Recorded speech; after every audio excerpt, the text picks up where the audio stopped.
Thank you so much. Thank you for the very kind introduction, and thank you for the invitation.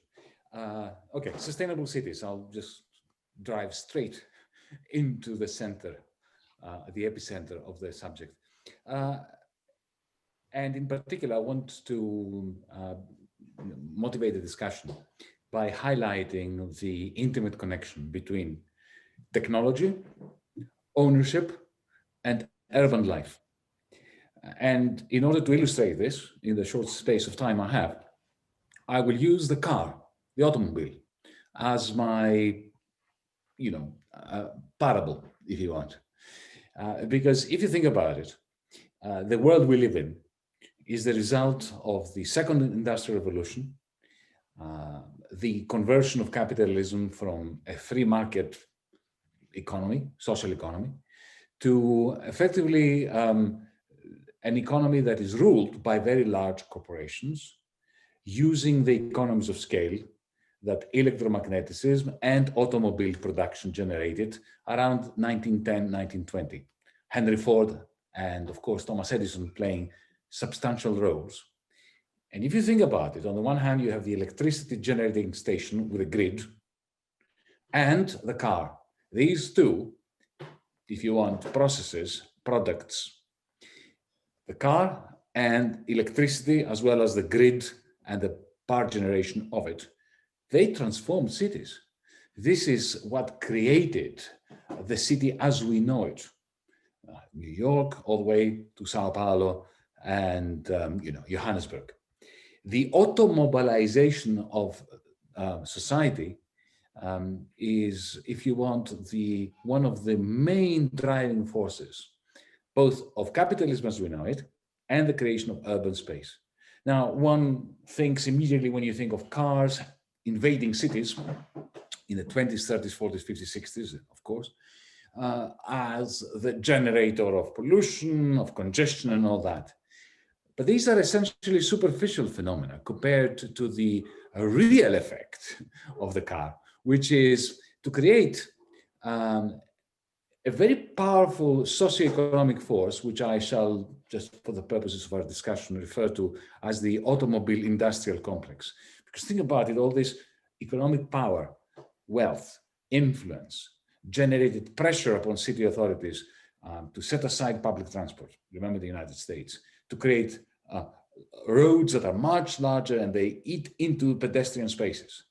The immediate repercussion of that, let us not forget, was effectively to obliterate the distinction between the urban space, the suburb, and the countryside with the sprawl, because it's only the automobile that allowed people, to commute 1, 2, 2.5 hours away from the city center. So this automobilization, which is part and parcel of the expansion and the creation of the city as we know it, is, I think, an apt cause for us to reconsider the future of urban living, of sustainable cities, but in conjunction with the green industrial revolution, which is coming. I don't know how fast it's coming, but in my view, it should come much faster than it is coming. And the relationship between the Green New Deal that we should be aiming at, not only to stabilize global trade, to reduce inequalities, to detoxify politics, but also in order to create a balance between cities, suburbs, countryside.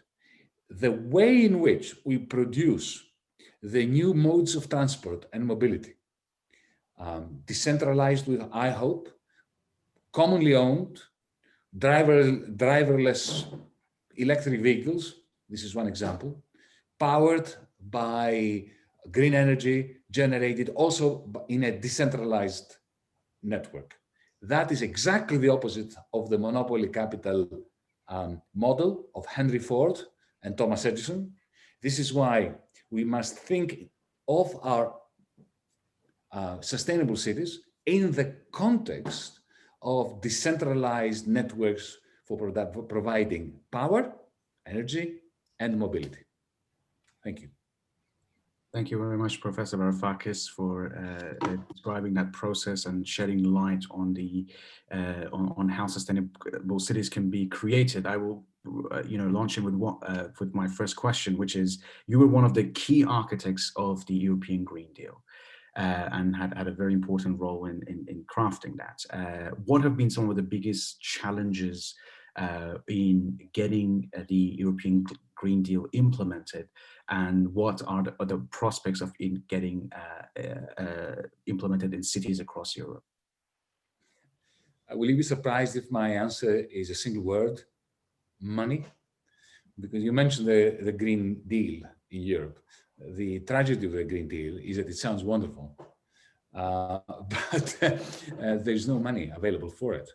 The European Commission and the European Council have flagged this as a significant priority project. They talked about €1 trillion, but the money is not there. It's all smoke and mirrors so far. One hopes that they begin with an admission of the importance of having it. They put very little money aside, something like 30 billion out of the 1,000 billion that they've talked about. And popular pressure, electoral pressure, democratic pressure is going to force them to actually come up with the money. But this is a very important question. Where is the money coming from? It's very difficult to imagine that it can come from taxation today, given the pressures, especially of the post-COVID-19 world, on the budgets of governments and so on.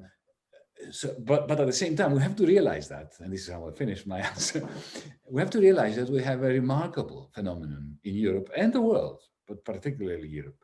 We have the largest amount of cash available, savings, liquidity in the financial system in the history of Europe, and the lowest level of investment in the history of Europe compared to the available cash. So the cash is there.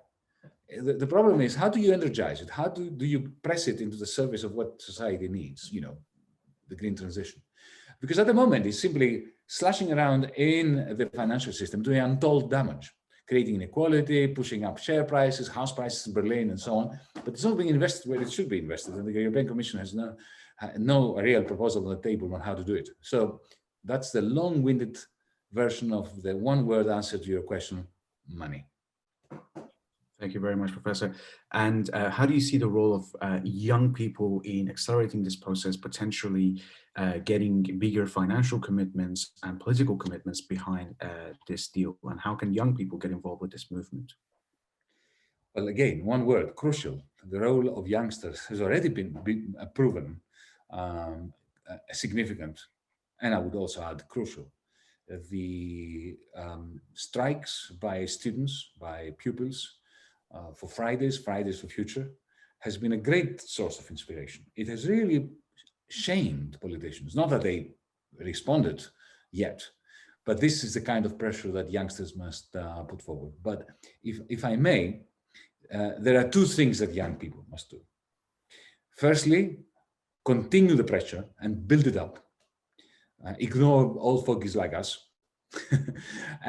But secondly, start preparing an answer to the question that will be put to them when some journalist thrusts a microphone in their face and says, okay, so what do you want done? Okay, where will the money come from? How much? This is why we need to provide them with a Green New Deal blueprint that provides them the material to change the world. We're not going to change the world. Our generation, we are hopeless. We are guilty, we're hopeless, we're a pathetic lot of losers. But the youngsters need to be provided by us our collective experience so that they can do the running on their own. Thank you very much, Professor.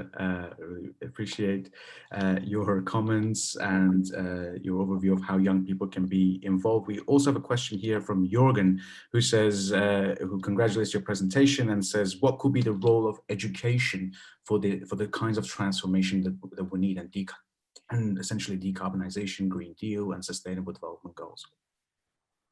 Look, I spent all my life as a teacher, right? So I think highly of education. And I'm still, a romantic who thinks that, you open a school, you shut down a prison and all that.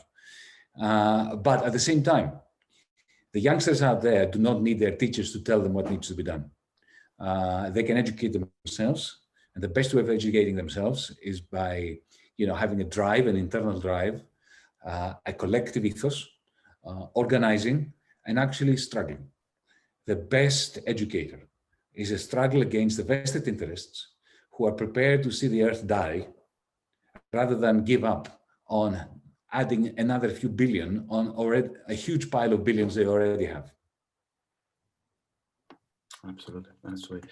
And Professor Varoufakis, if there is any, and I can definitely say that you are an excellent teacher, and you continue to not only inspire us but give us the very blueprint that we need for the decarbonization and a more just future for all of us. And thank you for your time. And I just wanted to give you the floor for maybe 1 minute for any final statements and call to action.